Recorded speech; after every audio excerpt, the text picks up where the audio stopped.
Hello and welcome back to Supercar. If you're here, you're probably thinking about buying the brand new Dacia Duster, a car that promises fantastic value for money.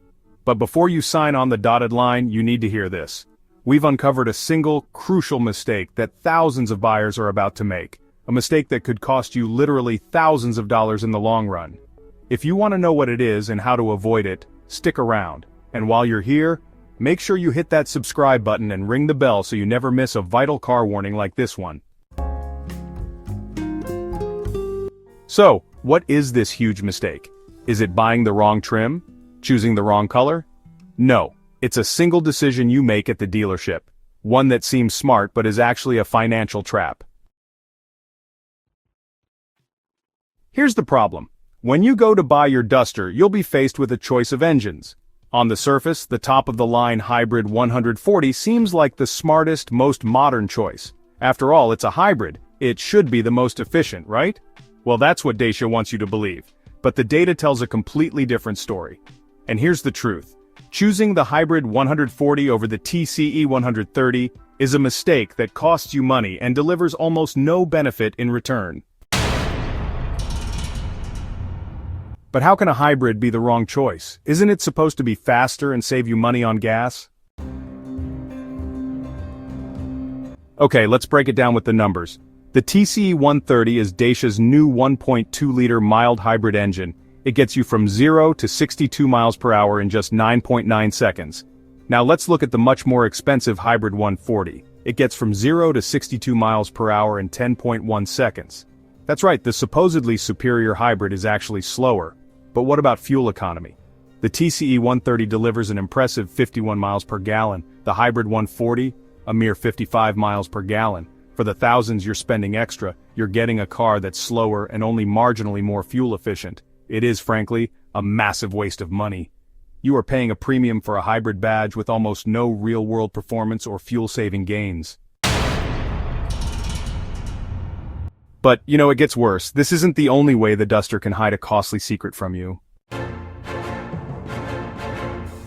Beyond the engine choice, there are other hidden costs that can add up to thousands. For example, be very careful with Dacia's official accessories. If you're considering an official dash cam, a bike rack, or even mudguards, stop and look at the price. These items are often outrageously expensive compared to high-quality aftermarket alternatives.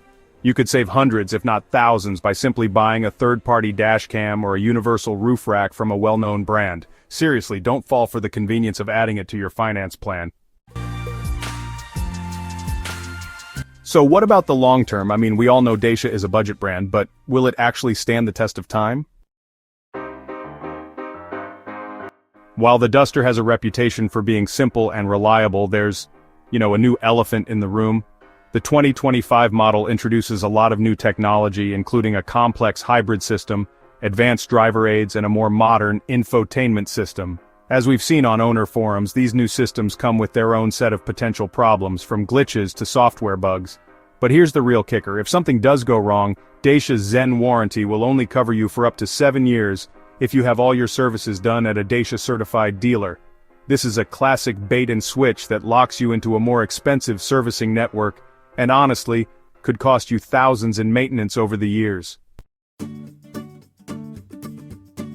The Duster's ultimate value proposition, let's break it down. The Duster is not a bad car. Its reputation for being a no-nonsense vehicle that's pleasant to drive and super good value for money is well earned. This is a vehicle that really rewards the informed buyer and punishes the one who makes easy, convenient, and expensive mistakes. The depreciation profile of the Duster is a bit of a paradox. Some claim it depreciates very slowly, retaining a high percentage of its value due to the low list price. However, a fully optioned Duster with the wrong engine and expensive accessories will still result in a significant monetary loss in the first few years, even if the percentage retention is high.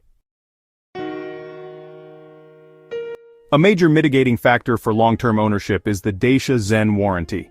This complimentary program extends the vehicle's warranty coverage for up to 7 years, provided the owner services the car at an official Dacia dealership. This provides significant peace of mind against the software and mechanical issues that have been reported. However, it also creates a lock-in effect. obligating the owner to use the dealership's potentially more expensive servicing for the duration of the warranty period, which, honestly, does offset some of the initial savings over the long term. A comprehensive analysis of the Duster's total cost of ownership shows that its financial viability is entirely dependent on the choices a buyer makes. The low purchase price, reasonable fuel costs, and low service costs within the warranty period are, well, pretty compelling. However, these benefits can be entirely negated by higher than anticipated insurance premiums and the potential for expensive repairs outside of the warranty period.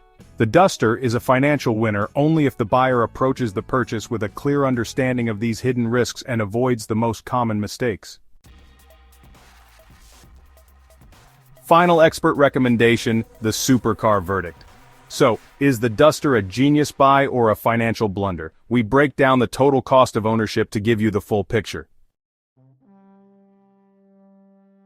The Dacia Duster is a masterclass in engineered compromise, but it's not a car without its traps. Honestly, the biggest mistake a buyer can make is to assume that the car's initial low price translates into a low-risk, hassle-free ownership experience, and to fall for the marketing that positions the most expensive options as the best value. So based on our analysis, here is the expert verdict. First, avoid the hybrid 140. The data is clear. The marginal fuel economy gain just doesn't justify the significant price premium, and it actually forces a buyer to sacrifice the Duster's most impressive feature, its all-wheel drive capability. The TCE 130 mild hybrid is the smarter, more balanced choice, and if off-road capability is a priority, the TCE 130 4x4 is the definitive version of the car. Also, dodge the dealership add-ons. The convenience of buying a dashcam or floor mats from the dealership comes with a steep price. Instead, take advantage of the car's clever design and source high-quality, significantly cheaper aftermarket parts. And finally, embrace the lo-fi. The Duster's greatest strength is its honesty and simplicity. For the best value, the mid-range Expression trim offers all the necessary tech, including a touchscreen and digital display, without the costly and often glitchy extras of the higher trims. The Dacia Duster is not a potato soup on wheels or a wheelie bin. It is a highly specific, purpose-built vehicle designed for the buyer who really prioritizes utility and value. It's a bargain, but only if you make the right choices. So, do your research, avoid the traps, and you'll find the Duster is actually one of the smartest buys on the market. Before you go, there's one final thing you absolutely need to know. Ultimately, the Dacia Duster is a great car if you buy it with your eyes wide open. Its biggest strength is its incredible value for money, but, that value comes with a trade-off. It's not a 5-star safety car, and its interior, while stylish, is made of very hard, unyielding plastic. The point is, don't let the promise of a cheap car blind you to the hidden costs and the potential for expensive mistakes. The best Dacia Duster you can buy is the one that's simple, honest, and doesn't fall for the unnecessary upgrades. That's the one that will truly save you thousands. Thanks for watching, and we'll see you in the next one.